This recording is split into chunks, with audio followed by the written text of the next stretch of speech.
I don't think I ever necessarily thought that it would be something I would sort of be allowed to do until I actually had enough experience to kind of say, hey, you know what, I want to step out and do this on my own and see what it's like. And the more I did it, the more I loved it. Did you ever have like experiences where you knew you could do a better job than the person who was actually doing it? Whoa, we're just going right in, aren't we? There were times when this actually came out of necessity. Like I was writing my videos for years, and I had a video that was a very specific concept I had written, which was that I wanted to be prosthetically turned into a man and live my life as a man. And I wanted a female director to direct it. And the few that I reached out to were fortunately booked. You know, we like it when women work. Yeah. But none of the female directors that I wanted to direct it could do it. So I was like, well, I could do it, maybe. And then when I did direct, I just thought this is actually more fulfilling than I ever could have imagined. Wow. So it was almost by accident that you... Yeah, it was like happenstance. And now I think I've directed about 10 music videos and now one short. So I'm just sort of inching my way along towards taking on more responsibility. Yeah. But with you and doing plays, was there ever a point where were you starting out directing plays thinking, I want to direct films? Weirdly, all of my plays, I never directed one of them. Oh, so you would just write them and you never directed the plays? I'd always been in the rehearsal room with the actors and working with the director. But because you've got so much control as the playwright in the room, that I never felt, the necessity to be in that much charge. And I worked with good directors who were not uncomfortable with me talking to the actors at any point and, kind of giving them some direction anyway. In theater, you pick the director, and you cast the actors. And no one can cut a line that you don't want cut. So it's a very different process to being a writer on a movie. That's fantastic. So that's kind of why I knew I had to direct the movies, because the writer is the sort of lowest form of life on a movie. Yeah, in terms of creative control. Exactly. I kind of knew I had to jump in, and that's why I did the short first, to sort of just see if I could do it without being completely terrified. And I was completely terrified. I think that your short is sort of like a 26-minute full menu of the furthest reaches of your tastes as a director. It's like so undistilled. You're like, and then the cow explodes. And then the rabbit and the gun and the ambiguity to the ending and I guess so. Yeah. So it's just like hit list of my. I love that you went extreme first, because I think I did too with a short that I did where it's like, I'm just going to give you all my feelings of despair and heartbreak with my first short. In All Too Well. Yes. Yeah. So talk me through the process with that. Like, you wrote it knowing you were going to direct it. I wrote it knowing I wanted it to be a short. I wanted to treat it completely differently than I'd ever treated a music video. I wanted to use a new cinematographer DP that I'd never used before, Rena Yang. I wanted to shoot it on 35 millimeter. And I wrote it with Sadie Sink and Dylan O'Brien in mind, which I heard that you wrote Banshees with your full cast. Pretty much cast. I wrote it for Colin Farrell and Brendan Gleeson and Barry Keoghan and Kerry Condon. Those are the four main players. Like that had to have been amazing to kind of know what colors you wanted to paint with. Yeah, you kind of, I guess, write to their strengths, but kind of give them a little leeway to bring some strange new things to it. I think it's a new Colin Farrell performance. I think it's quite lovely in it. Amazing. It's so incredible. So you loved Dylan and Sadie's work beforehand, or you knew them and knew their voices? How did that work? I'd never met either one of them, but I had seen their work and I kind of thought, you know how sometimes you see an actor and you see the work they've done, but you can kind of see how it could have gone further. Yeah. And you can kind of see flickers of how they could really be excellent in a part they hadn't been cast as. Yeah. I had seen Sadie in Stranger Things, and I thought she has such a presence. She has such an empathy to her. You can just see micro emotions flash across her face in a way that I just don't usually see in performances. It's rare. And I thought, she's never been a romantic lead. And I wonder if she'd be interested in playing a young woman who goes through her first, cataclysmic heartbreak. Yeah. And she did it so brilliantly. She really, really did. Why are you so pissed off? I'm not pissed off. Who said I was pissed off? Did you write it, then meet her, or meet her and then hear her voice, or what? I wrote it, and I wrote the manuscript, and I had, you know, kind of visual references of what type of art direction and the way I wanted to film it and the colors I wanted to use. There's a sort of a palette, you know, I sort of put together like a PDF of what I wanted to make, because I'd never made a short before. And so I'm in the mode where I'm trying to persuade these two actors who I don't have backups for in my mind to do the project. Yeah. And trying to convince them. It didn't take any convincing, because they just both said yes immediately when I reached out, but I texted them directly. Cool. And then we talked a lot, had a lot of conversations. I had them both over, they met each other, and then a couple months later we were on set.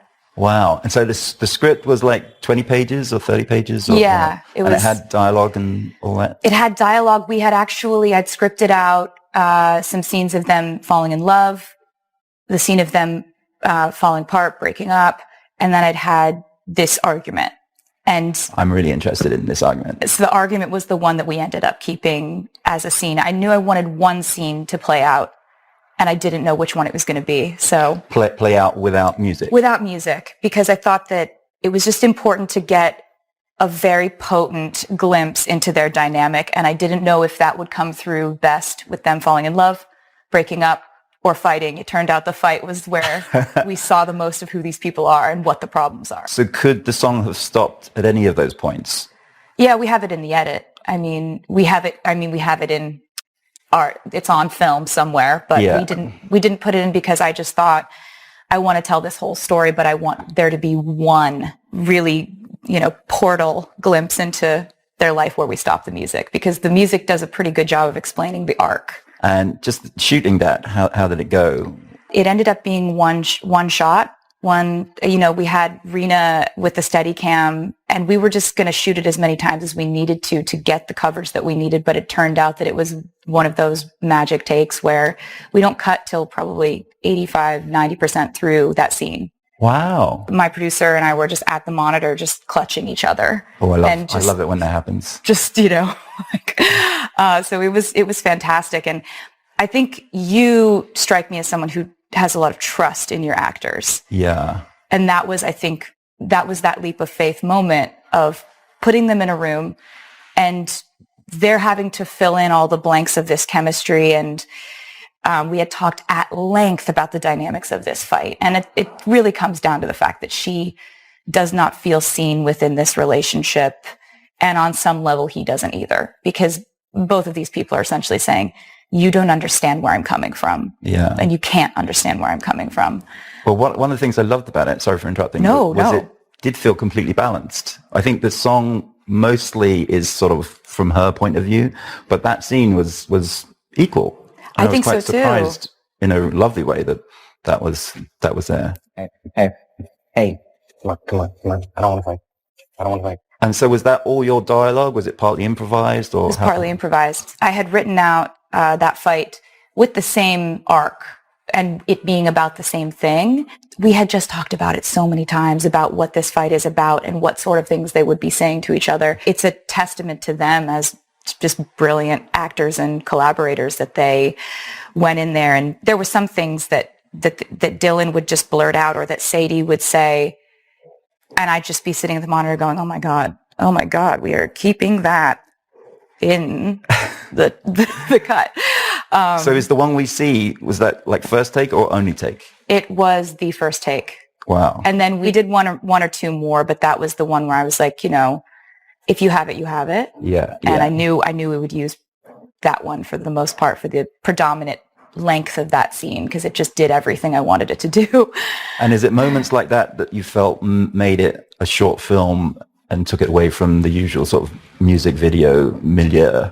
It was moments like that, and it was the fact that it has a narrative arc. The chapters in the short film are there because, it has chapters like the breaking point, the first crack in the glass. Those end up being chapters in a book that she one day writes. So it's structured narratively in a way that I felt had to be different from any music video that I've made. It couldn't be a music video where I'm singing the lyrics and you're seeing some flashbacks and flash forwards and whatever. Yeah. I wanted people to be in that world with these two characters. And they are.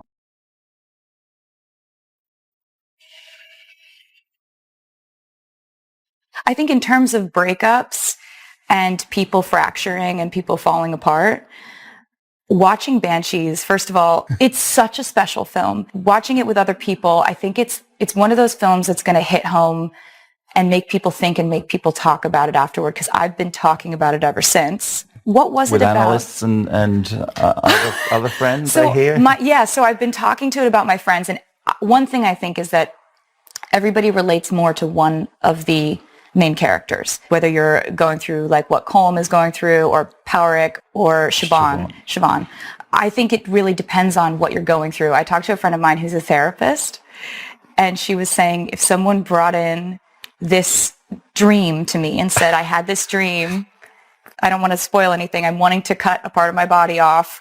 It's kind of in the trailer, so you're okay. So I'm wanting to cut my finger off, and it's all about, she would say it's because you feel like your aliveness is being cut off by a part of your life, and this art represents the fingers. What do you think the fingers is a symbolism for, is what I'm trying to say. I know, I just thought it was funny. Really? You just thought it was funny? And each time you bother me from this day on, I'll take those shears and I'll take one of my fingers off with them and I'll give that finger to you until I have no fingers left. I knew it was dangerous, and I knew it couldn't be a threat towards the other person. And there seems something kind of not artistic about it, but there's something in the self-destructive nature of Brendan Gleeson's character, the artist, that has that. I guess, I don't know if we all have that to a degree, that it's something we're sort of staving off, you know, however we do it to ourselves, if it's through drugs or self-harm or all those things. He had that in him, and he almost had that before the story starts. I talked about it with Brendan Gleeson, and he was wondering whether or not the despair, which is sort of touched upon through the film, is something that we should see, you know, building or manifesting throughout the film. But we kind of came to the decision that he's already sort of been through that before the film starts. Yeah. And the whole reason why he has to be so harsh with Colin Farrell's character is that if he doesn't do that, he could die by his own hand anyway.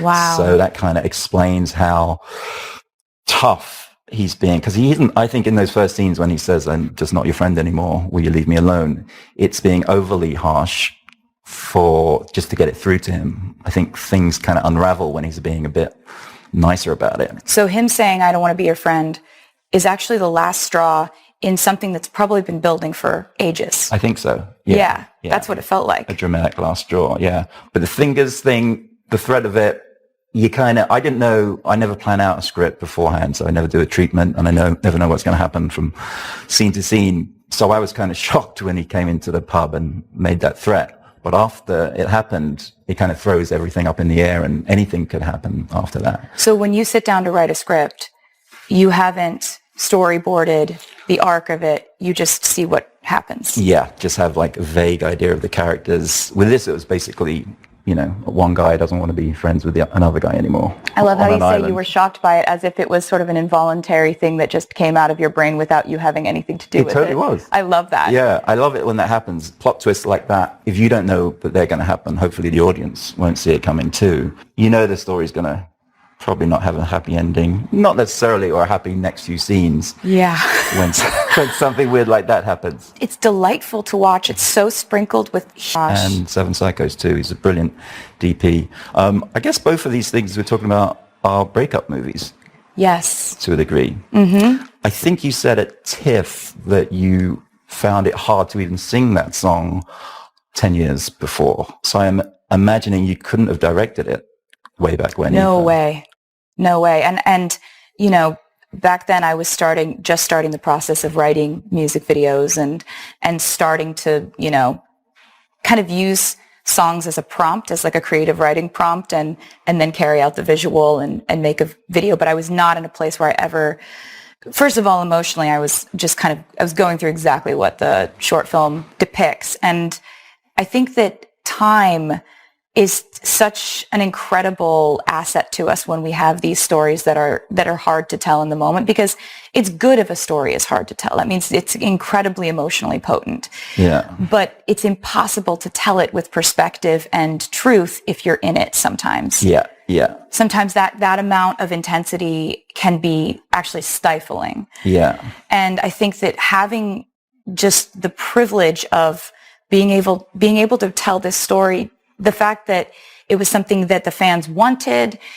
This song was very grassroots. It was never made into a single. It was always just a song on the album that I loved. And over the years, the fans made it very clear that it was their favorite song of any song I've ever done. That's so funny that you didn't feel that way, or it was kind of lingering in the back of your head that it was a brilliant song. I thought that it was. I loved it because I thought that it was like the most truthful account of heartbreak and loss and grief. In the moment, I was on a record label that, any record label would have told you back then, if it's a song that's over 3 minutes, then it's not going to work at radio, and you have these songs that are so much catchier or whatever it was.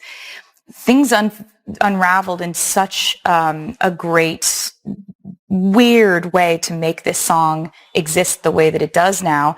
And so I thought, it's been such a buildup. I really have to tell this story in a way that gets to the heart of it. And so it was so exciting to kind of go through it and to be able to be, in my 30s looking back, because I think there's a moment when you're 19 or 20 where your heart is so susceptible to just getting broken, getting shattered, and your sense of self goes out the window so quickly, and it's such a formative age. Yeah. I wanted to tell that story too, about sort of girlhood calcifying into this bruised adulthood. Were you always going to play the grown-up writer at the end of the... Yeah, I think so. I think that was always my idea for it, because enough time has gone by to where you can show someone in a different phase of their life and see how they've been positively and negatively affected by this event that you saw happen. I think you kind of grow with each feature, or you learn more with each feature, or you just get less stressed or scared with each one. But I think this was the first one that I was kind of completely comfortable going into, partly because I knew or had worked with all of the actors before, pretty much all of the actors, and the team of like DP and production designer, first AD, which I never realized how important that job was before I started. It's co-pilot, basically. Yeah, absolutely. Have you latched onto people who you'll definitely bring from job to job and to features in the future, which is my next question? Ooh.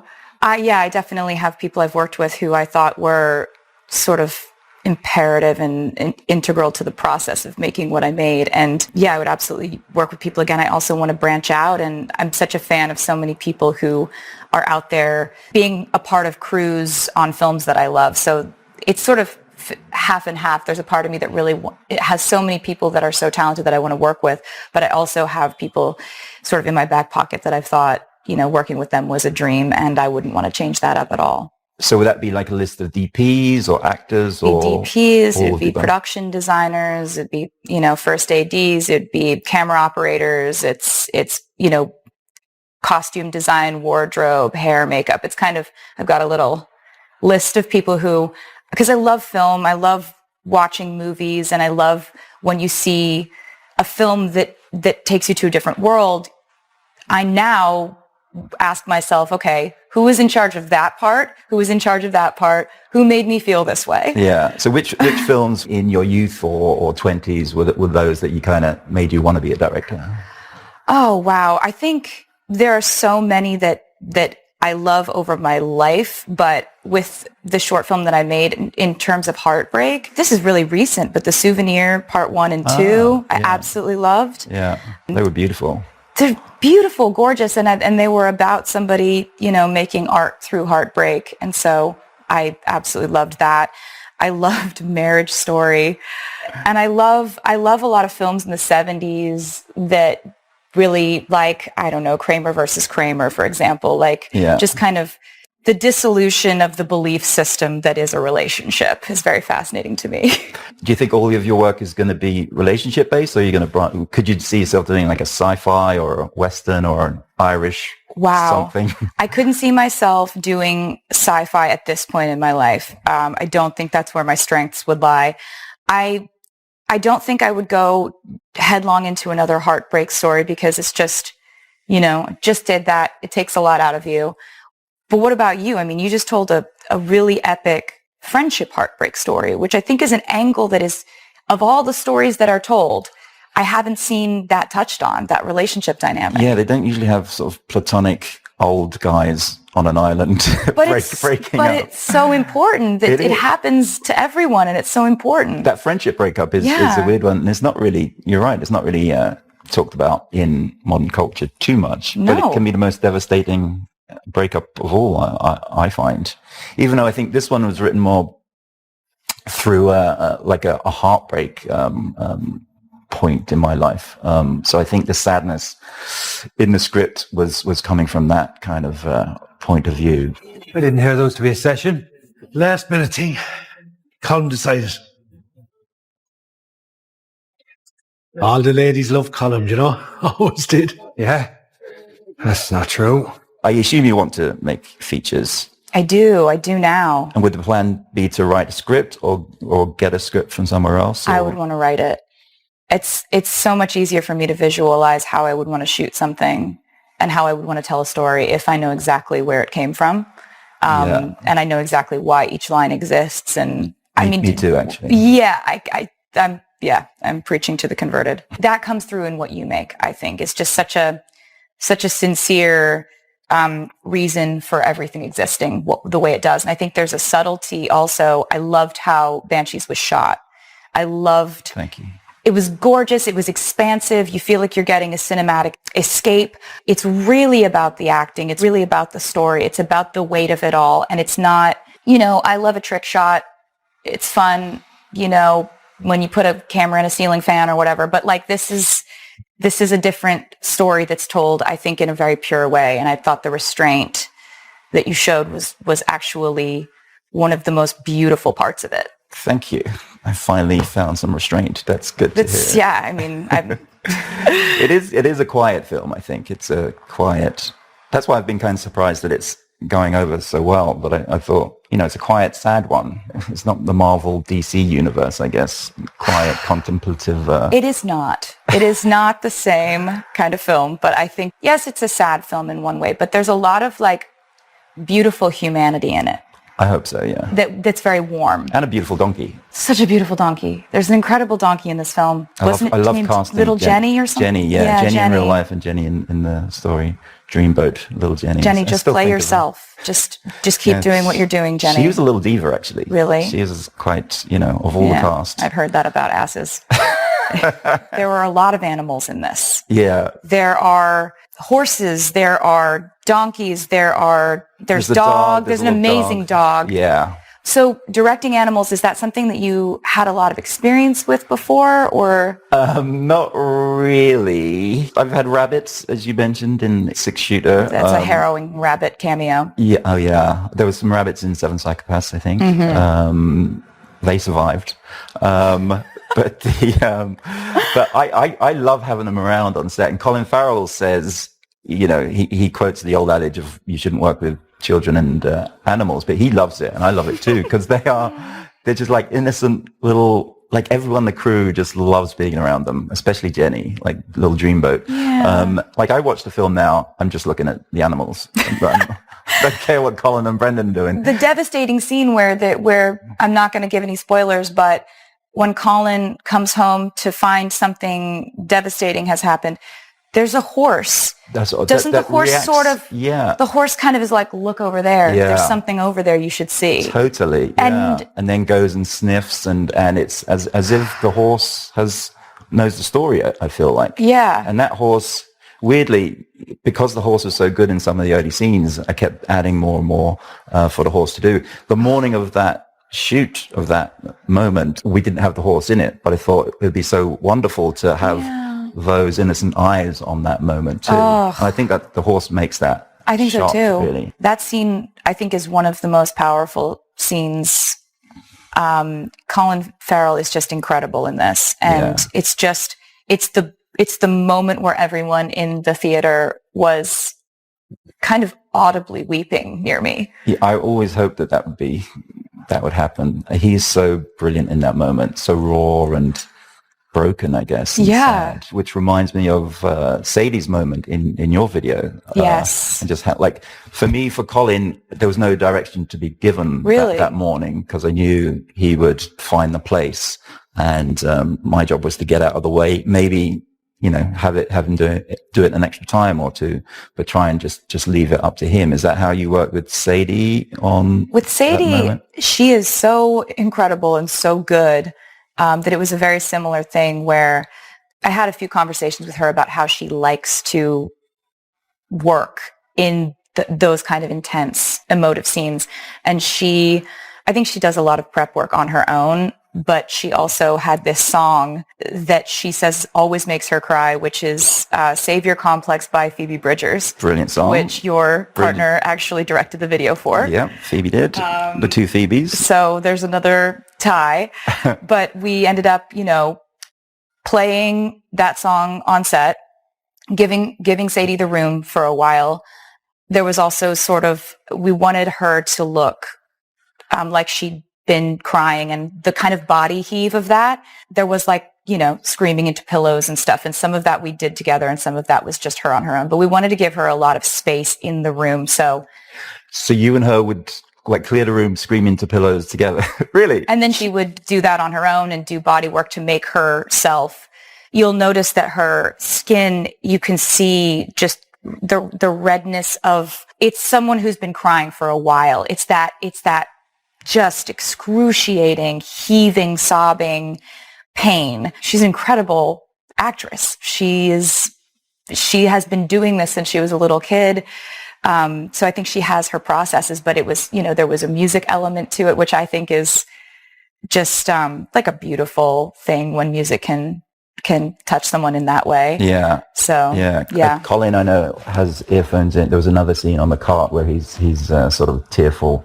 I never know what they're playing though, and I never want to pry if it's like voices or songs or what the hell that is. Is it until you say action, or is there? Yeah, and then it's leave him to call action for those moments. Oh, that's amazing. He'll take them out, have another thought or two, and then just say yes to first AD, and then job as a singer. I've occasionally been in a film for very short periods of time. Has affected the way that I would, that I am as a director. I think I really want someone to feel comfortable. If they want to be able to look at the monitor, or they want to be able to know how it's set up and how it looks, then they should be able to. If they don't want to see it, they shouldn't have to. I think it's helpful when people know what story it is they're telling. I've been a part of things where you didn't know the script and no one knew what the story was, and Really? you just know your little part of it. That's crazy. Yeah, so I think it's important to let someone in on, this is why you're doing this, and this is how it fits into a bigger story, and this is, yes, this is your puzzle piece, but this is what the puzzle looks like. Yeah. I imagine you're That's a very given. honest and frank about that, but it's not always the case. I like to be secretive about projects I'm making, whether it's a music video or the short, we were so top secret about it, but the people who, you have to trust the people that you're making something with to let them know this is exactly why this matters. Yeah, and they're part of the whole team. Yeah, I don't think I would have that experience if I hadn't been on everything from, you learn that from like commercial shoots or a film or a music video that I early on wasn't directing or hadn't written or whatever. So yeah. I don't know, it's just, you have to cast people you trust and then trust them. I think. Exactly.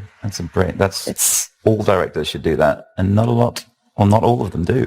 One of my favorite actresses is Laura Dern, and I hear you might be working with her or have just worked with her. Yeah, so I worked with her on a music video for a song called Bejeweled, and it's sort of like a twist on a Cinderella story, because the album's called Midnights, and I wanted to play into the main fairy tale that deals with the hour of midnight when the clock strikes 12. I wanted there to be a scene in the beginning where it's the Haim girls playing the stepsisters and Laura Dern playing my stepmother.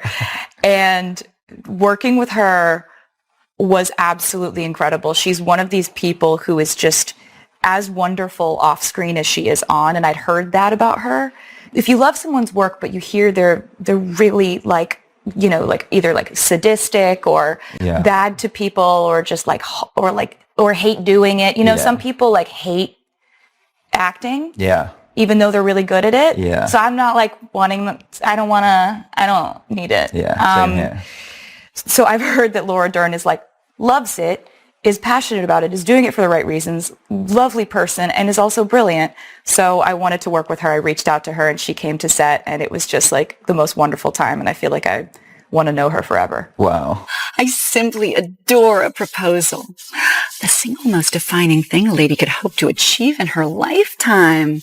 Is it hard directing yourself in things? No, because I only direct myself in music videos where I know exactly what shots I want to get. For a music video, I literally shot list every single shot. Wow. Because it's so much easier. I edit on set when I do music videos too. I didn't edit on set when I did the short film. But for a music video, when you have it shot listed, you can just knock it out. You only have like 2 days to get it done. Right.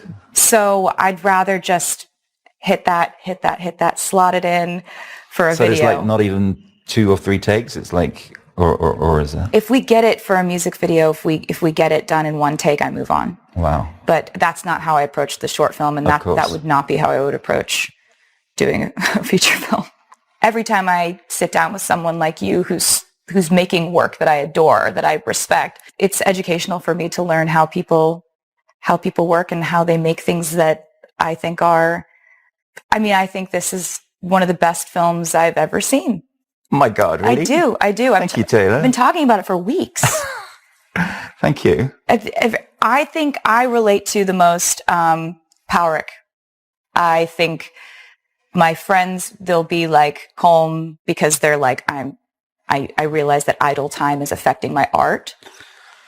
Do you think that it kind of plays into the myth of art and suffering and how they have to exist side by side? I think that character sort of taps into that or thinks that. I completely disagree with it. I mean, you have to write something and be completely on their side with that point of view. Totally. Well, it's a valid point of view, and so many people really, really believe that. Yeah, but then there can be a lot of bullshit about it too. So I don't believe that you have to be. Like, my sets are like happy places. Yeah. And I'm a really happy person. You are a happy person, and you write really poignant, sad stuff.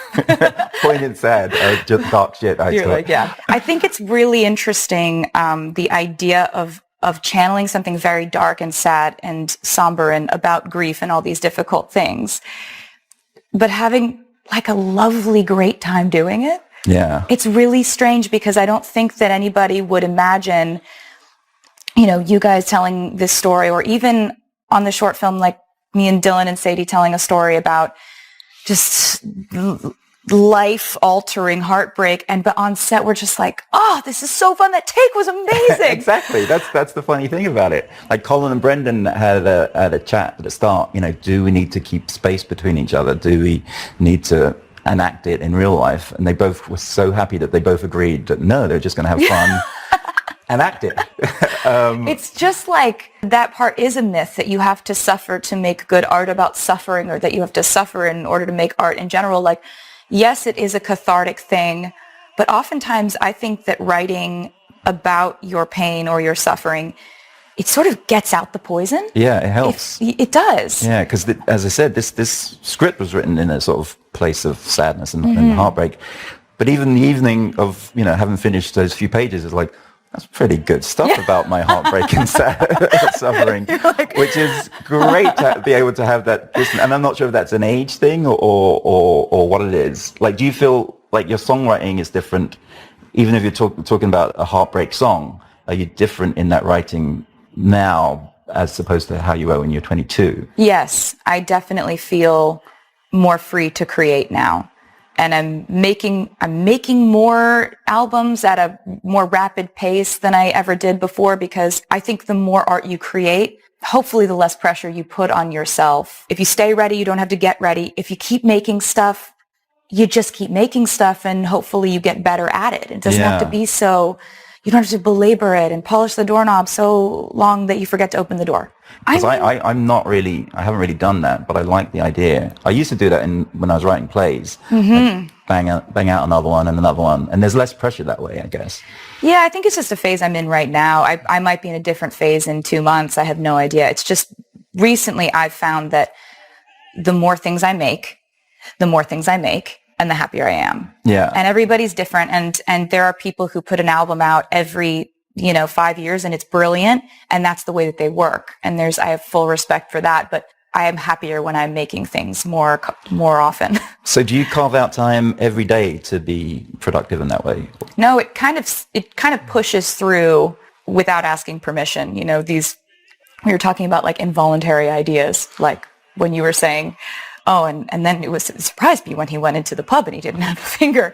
I have songs come to me like that. I have, ideas for a story I would want to tell come through like that. And do lyrics and tunes come at the same time? Yeah. Do you have to be strumming or? No. Sometimes it's a fragment of a melody that has a lyric on it already. Sometimes it's just a line and I'll write it down and I'll use it later. Sometimes it's a melody that I have to go to the piano and then record and remember it. But it's the more that I'm writing, the more those ideas come. So even on a day like this, when you've got lots of stuff to do like this, in the afternoon something could come Totally. through. Yeah. Oh. It's only been like that for me for the past 6 or 7 years. So that's why I say I think it comes with age. Yeah. But I don't really know why I've been making more things recently, but I'm just trying not to question it because I kind of like it. I want it to keep going. And there's a part of writing I think that we don't understand. Yeah, completely. So I don't want to jinx it by being like, this is all me. I'm just writing. I don't know why. Yeah. I'm just going with it. Talking of which, Midnights, yes, a new record. They call them records, albums? Yes, we respond to both. I hear you're going to direct like 11 videos for is that true? The videos for this one are really fun because I wanted to do different things than I did with the short. I wanted to kind of, I have this scene in a video for a song called Antihero where I have my future funeral of if I were to have kids and those kids were to be terrible, fighting over. It's hilarious. Thank you. We wanted to shoot it in like a very different style than I've shot things in the past because I want to tell the story in a way that's interesting for people, but I also want to learn and I want to kind of experiment with how to shoot scenes. And yeah, there's a great puking scene in that. Thank you so much. That I love. I worked so hard on that. I might steal that. Throwing up on myself. Yeah, but it's blue, isn't it? It's blue, yeah. The blue glitter in that video was a metaphor for, like, at one point I bleed blue glitter. It's supposed to be midnight blue glitter. And then at one point I cut through an egg and it's glitter. And so it's supposed to be a metaphor for, like, I bleed glitter. I'm not normal. There's something wrong with me. I'm not a person. I don't belong. I don't fit in anywhere. Cool. So, yeah. Do you storyboard? Yeah, I do. Because when I've written a script, I think I haven't really thought about it in visual terms until I then storyboard it myself. And I go through every single scene. And the storyboards I'll talk through with the DP, hopefully months and months before, and the production designer, which is what we did on this. Wow. Because lots of the storyboards had shots through doorways to see the island. You don't just find a house on the island. You build a house in the perfect place to see the perfect vista. Similar with the... This is the quickest way to go from AI beginner to AI fluent in 2026. Watch this. So this is how I became the most dangerous person in the room. One habit changed everything. Pub. The pub that you built. Yeah. That blew my mind that was something you built. It looked like it'd been there forever. Right, yeah, and pretty weird yellow, but we just found the most scenic road, cliff road, which had vistas and mountains, each going each direction, and just built it and literally kind of angled it so through the doorway you would see the most of that scenery. I was actually sort of sad that you had built it. I was happy for the production design and the feat of engineering and imagination that it was, but I wanted to go there. To that pub. I was like, want to go to there. Colin Farrell drove past it like 3 weeks later with his son, and it's gone now. Oh, it's just I was afraid you were going to say that. Yeah, maybe they could build it. Maybe if the film goes really, really well, people will visit. I'd like to float that idea. I'll go. Because we literally had to take away Porrick's house, which we built, overlooking the island too. Because it was filmed on Inishmore, and it's a place of kind of natural beauty and heritage. So you have to take everything away and leave it exactly as it was. Which is good. Which is good. It's good. Which is good. Although a lot of the locals were saying, this would be a great little extra tourist attraction to have. Was this an island that you had kind of thought about and thought, oh, it's there that we're going to do it? Did you have an overall idea of where you wanted to be? Well, I'd written 2 plays which are sort of set on the Aran Islands, one in each, and in my head, this is a vague end of that trilogy of island plays. That's so cool. So I kind of wanted to shoot there, and we did on Inishmore, which is off the Galway coast, which is like from my parents' house, just outside of Galway. You can see those islands where we filmed. Wow. So every weekend off after, shooting, I would just go back and see mum and dad and hang out. And I first went there when I was 7 years old, to Inishmore, the biggest of the Aran Islands. That's really sweet. Yeah. So it's always had a part in my sort of Irish history, but it's where playwrights and poets have gone for like a century or more. Oh, wow. Yeah, just to study, because they say it has retained a lot of the old world Irish heritage and charm, and it does feel that way, but it also feels quite a spiritual place to be. It comes across that way in the film. But we also shot up on Achill Island, which is much more mountainous. It's where Colum's house looks over that crescent beach. I wondered at one point whether or not it would work to have 2 very different island types and have it seamlessly seem like one. And I think it works, but also it feels like... So it was 2 different islands? Yeah.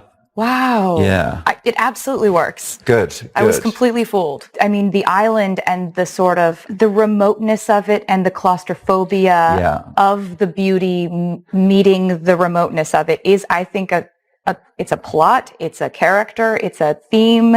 It's kind of what lends itself to this feeling more like a fable. Yeah, very much so, yeah. It's not a normal movie. Good, yes, that's what we're going for. It's a fable. It is. The idea of like a breakup on a place where you have to see the person every single day. That's the claustrophobia it's of horrible, it. Yeah. These amazing roads that you would have to pass someone on, there's no escaping it. You have breakups nowadays where people just ghost each other, and it's almost like that person never existed. You'll never see them again. It's like, I think that this is such an amazing, timeless way to confront the idea of a breakup that you would have to confront. You would have to see this person. Everyone's single day. There's no secrets on this island. Everyone's talking about everything. And I feel like your characters in this, they are compelled to confess and to say everything they feel, except on certain occasions where Pádraig's sister clearly is keeping inside how trapped she's feeling. There are cases of that, but I love that everyone's gossiping, everyone's saying things, and the one time that Colm really respects Pádraig is like when he is finally honest. When he's drunk, I guess. Yeah. And angry, and... he's like, stop being fake nice. The tyranny of like politeness. I like the line he has where I guess we've all had in breakups. He says, maybe you were never nice. And we've all had that. Like, maybe I was in love with the wrong, or my projection of you instead of you. Oh, that's sad. No, it's so good though. This is why I keep talking to everyone I know about this film, because we keep thinking of new things that it made us conjure up. So what's next for you? Is it just Midnights and all of that? Yeah, it's all that. I'm just going to keep on making music. I haven't toured in, I think 2018 was the last time I toured. Is it that long? It's been that long. So I want to go and sing the songs to people who sing them back to me. It's like a whole thing. I'll come. Please do. Please do. That would be great. You and Phoebe can come. Taylor Swift surprised fans once again after appearing in a lighthearted winter photo alongside 2 familiar faces from the NFL world. The 36-year-old Grammy-winning superstar was pictured enjoying a snowy day with veteran sports reporters Teresa Thompson and Erin Andrews, offering a rare glimpse into her off-field friendships during the holiday season. The candid snapshot was shared by Thompson on Instagram as she reflected on the highlights of 2025 ahead of the new year. Among the images was a joyful moment showing Swift seated between Thompson and Andrews as the trio went sledding down a snow-covered hill. The atmosphere appeared relaxed and playful, far removed from the stadium lights and red carpets Swift is more commonly associated with. For the winter outing, Swift dressed warmly in a patterned jacket paired with black pants and tan boots suitable for icy conditions. Her blonde hair was pulled back into a simple ponytail, with her bangs resting naturally across her forehead. Thompson and Andrews, both longtime NFL sideline reporters, appeared equally bundled up as they shared the moment with the pop icon. Given Swift's frequent appearances at Kansas City Chiefs games this season to support her fiancé, Travis Kelce, her friendship with Thompson and Andrews seems to have developed naturally. Both reporters regularly cover games throughout the NFL season, including at Arrowhead Stadium, where Swift has become a familiar presence in the stands. This was not the first time Swift has made a low-key cameo in recent weeks. Earlier in December, fans noticed her appearance at a Kansas City Chiefs holiday party after a group photo was shared on social media by Anna Denmer, the girlfriend of Chiefs offensive lineman Creed Humphrey. Though partially hidden among other attendees and festive decorations, Swift could be seen smiling toward the camera. Despite her subtle placement in the image, fans quickly identified her by her signature look. Her hair flowed past her shoulders, and she wore her trademark red lipstick, a detail longtime followers instantly recognized. The photo quickly circulated online, delighting fans who enjoy spotting Swift in candid, everyday moments. While wedding plans with Kelce remain on the horizon, Swift has kept herself busy throughout the holiday season. On Christmas Day, she attended the Chiefs matchup against the Denver Broncos, cheering on Kelce from the stands. The game carried particular emotional weight, as it came during one of the most challenging seasons of the tight end's career. During a recent episode of Kelce's New Heights podcast, the NFL star revealed that Swift had given him the best Christmas gift he received this year. However, he declined to share specifics, explaining that the details were something the couple preferred to keep private. "The best gift that I got was from Taylor," Kelce said, "but it gives away things that we're trying to keep in-house, so I'm not going to say it. I love you, Tay." Kelce also mentioned that Swift's brother Austin gave him a thoughtful gift, though he did not elaborate on that either. Beyond her personal life, Swift has continued her tradition of giving back during the holiday season. In recent weeks, she made generous donations in both Nashville and Kansas City, focusing on organizations that support children and families. One of the recipients was Monroe Carell Jr. Children's Hospital at Vanderbilt in Nashville.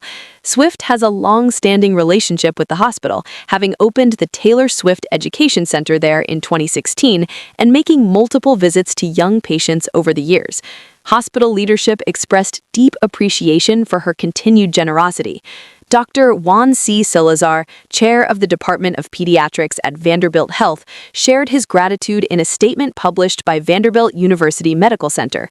"We are so grateful to Taylor Swift for her generous gifts to Monroe Carell," Salazar said.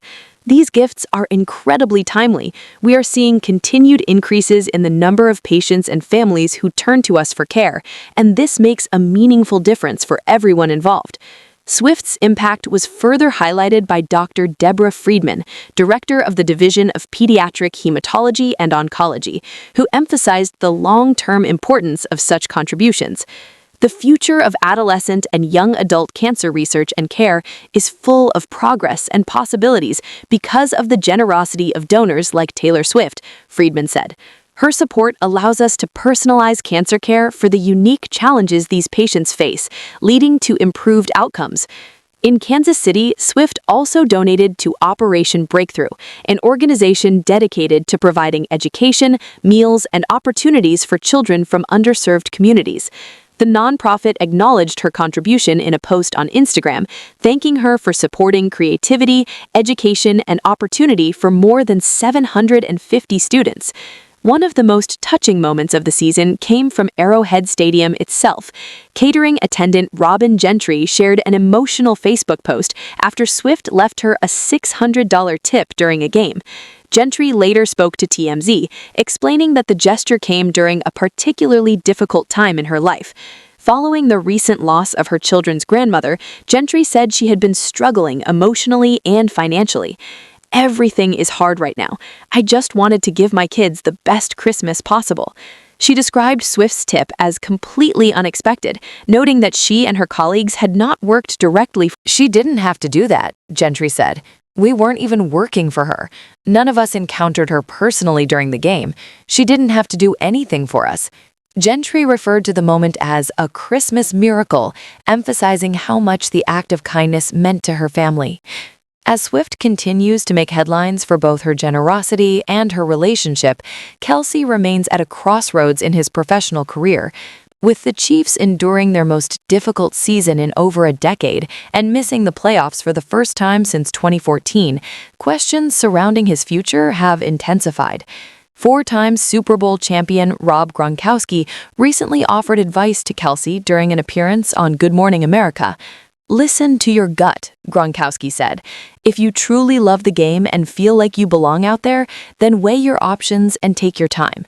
But if your heart's not in it anymore, there are plenty of opportunities ahead, and he'll be successful in whatever he chooses to do." As his wedding to Swift approaches, Kelce has made it clear that he prefers focusing on the future rather than revisiting his past. That includes his short-lived 2016 reality dating show, Catching Kelce, which he has previously described as one of his biggest regrets. During a recent segment on New Heights, Kelce was asked whether he would rather watch the show on a loop for the rest of his life or undergo a Brazilian wax. Without hesitation, he chose the latter. "I'd rather get Brazilian waxed," he joked, with his brother Jason agreeing that it was an easy decision. Kelce has openly admitted that he agreed to the show largely for financial reasons, revealing in past interviews that he struggled to manage his money early in his NFL career. Now, however, the focus is firmly on what comes next. Swift and Kelce are reportedly preparing for what many expect to be the wedding of the year in 2026, with reports suggesting they may tie the knot on June 13th at the Ocean House in Rhode Island, near Swift's property in the Northeast. Meanwhile, Kelce's football future remains uncertain. The Chiefs' final home game of the season carried added significance, as it could potentially be his last appearance at Arrowhead Stadium if he decides to retire. Head coach Andy Reid recently reflected on Kelce's impact on the franchise. "He's everything you want in a player representing an organization," Reid said. "A phenomenal person and a tremendous presence in the community. Once he found his footing in the league, he never really stopped. He's been one of the faces of this dynasty." Whether Kelce ultimately returns for another season or steps away from the game, his legacy is secure. As 2025 comes to a close, both he and Swift appear focused on embracing the present, balancing love, career decisions, and meaningful moments that extend far beyond headlines. An injury in July abruptly halted what had been shaping up to be another remarkable season for Caitlin Clark. After appearing in just 13 games for the Indiana Fever, the WNBA's most electrifying young star was sidelined, forcing fans to wait months for her return. That wait finally ended in recent weeks, and when Clark stepped back onto the court in Durham, North Carolina, she looked unmistakably like her old self. Clark was one of 18 elite players invited to Duke University for the USA Women's Basketball National Team training camp, a key step in shaping the roster that will eventually compete in the 2028 Olympic Games in Los Angeles. Fully healthy for the first time since her injury, the 23-year-old guard moved with confidence, shot with her familiar range, and displayed the court vision that made her a generational talent at the collegiate and professional levels. With the next Olympic cycle officially underway, Clark is emerging as a central figure in a youth movement that signals the future of American women's basketball. Alongside her at camp were fellow rising stars such as Angel Reese, Paige Bowers, and Cameron Brink, players who represent the next era of dominance for a program that has ruled the international stage for decades. The chemistry among the group was evident from the start, built on years of competing together in junior international tournaments and college rivalries. Yet amid the excitement of Clark's return, one detail immediately stood out to fans and observers alike. Something was missing. The most recognizable number in women's basketball, 22, was nowhere to be found. Instead of her iconic jersey, Clark was wearing number 17. The change sparked immediate curiosity. For a player whose identity has become so closely tied to her number, the absence of 22 was jarring. Questions quickly followed, and Clark finally addressed the mystery during a candid conversation on the December 31st episode of the New Heights podcast, where she joined Travis and Jason Kelce to discuss her comeback and her experience at Team USA camp. Naturally, the Kelce brothers didn't waste any time asking why the most famous number in basketball wasn't on Clark's back. Clark admitted the change felt strange to her as well. "I didn't get to pick," she explained. "17 is not the best number ever. I wouldn't have picked that." She went on to explain that international basketball operates under different rules than the WNBA or NCAA. "We just get assigned a random number," she said.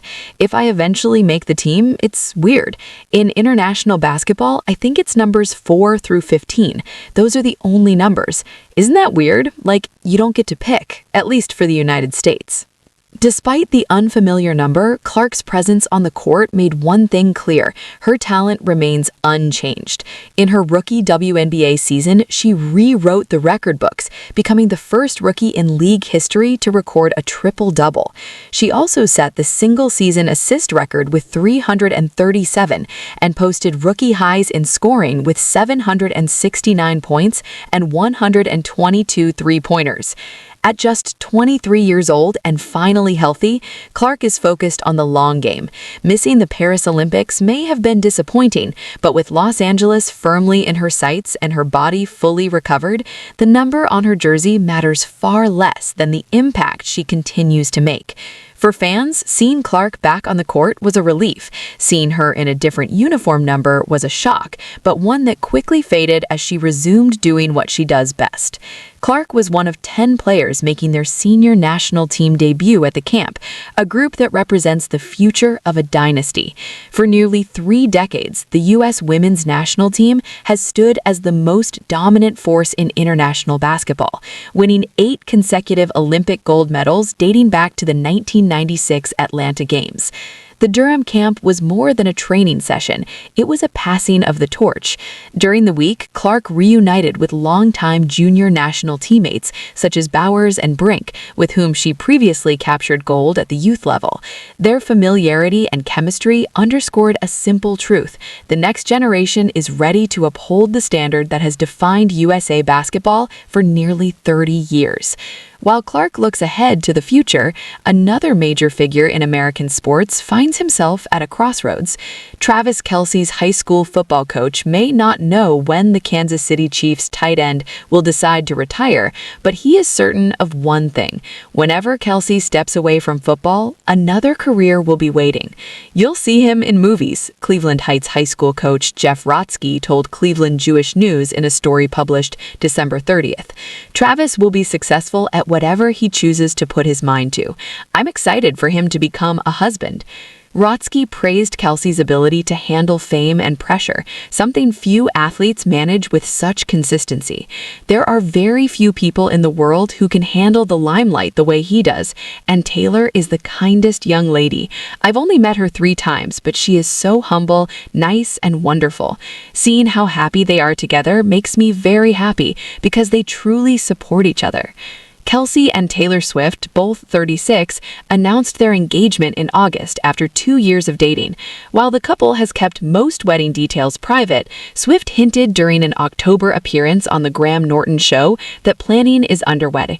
"I'm just doing the album thing now, which is a big thing. Then I think the wedding happens after that in the scheme of things. I'm really excited about it." As fans speculate about the wedding, Kelce's professional future remains unresolved. The Chiefs have just 1 game left in the 2025 season and, shockingly, are out of the playoff picture after appearing in 5 of the last 6 Super Bowls. Kelce considered retirement last season and could choose to step away after Kansas City's finale on Sunday, January 4th against the Las Vegas Raiders. Rotsky believes Kelce is still capable of contributing at a high level and may be inclined to return, especially once quarterback Patrick Mahomes recovers from his ACL. Kelce himself has acknowledged the uncertainty. In a pre-game interview before the Chiefs' Christmas Day loss to the Denver Broncos, he spoke openly with former NFL star star Tony Gonzalez. I feel like I have a lot of love for this game. If I came back, it would just be to answer that flame that I still love this thing. If it was just Sundays, I could play until I was 50. Obviously, there's so much that goes into it. He also reflected on the atmosphere at Arrowhead Stadium. Those memories, playing for those fans, that's something I'll cherish when I'm old and gray. It's special, and I love playing for them. This season, however, has tested that love. The Chiefs suffered their worst year in 11 seasons, missed the playoffs for the first time since 2014, and saw their streak of 9 straight division titles end. Mahomes was lost to injury, and Kelce found himself playing with a third-string quarterback in what could be the final chapter of a 13-year Hall of Fame career. Still, Kelce has approached the final week with perspective. Speaking on new heights, he framed the upcoming Raiders game not as an ending, but as a chance to compete one last time. It's Vegas, man. It's Raiders week. No matter what the score is, you're playing for the love of the game and the honor of wearing the Chiefs helmet in a fierce rivalry. The timing is significant. Kelce's contract expires after Sunday's game, making his situation different from last year when he returned hungry after a Super Bowl loss. This time, the ending feels more open-ended. Despite the disappointment, Kelce continues to climb the record books. He needs just 10 receiving yards to become the third tight end in NFL history to surpass 13,000 career receiving yards, joining Tony Gonzalez and Jason Witten. With 57 yards, he would pass Witten for second place all-time at the position. The Chiefs have already begun honoring his legacy. After last week's loss to Denver, the team highlighted Kelce's move into the NFL's top 10 all-time pass catchers. Against the Broncos, he led the team with 5 receptions for 36 yards, quietly adding to a resume that speaks for itself. Kelce has historically dominated the Raiders, recording more than 1,600 receiving yards and 131 catches against them since 2014. Sunday will mark his 24th career game against Las Vegas, a fitting opponent for what could be a final chapter. Asked again about retirement after the Christmas loss, Kelce declined to give a definitive answer. "I'll let that be a decision I make with my family, friends, and the Chiefs organization when the time comes." After the game, emotion crept into his voice. "You've got the whole world watching. You get to stand there and appreciate 70,000 fans cheering for you. You only get a few of those moments, and I always embrace them." As Caitlin Clark charts her comeback and Travis Kelce weighs the end of an era, both stories share a common thread: legacy. One is just beginning her international ascent focused on what lies ahead. The other stands at the edge of a storied career, reflecting on what has already been achieved. Different paths, different stages,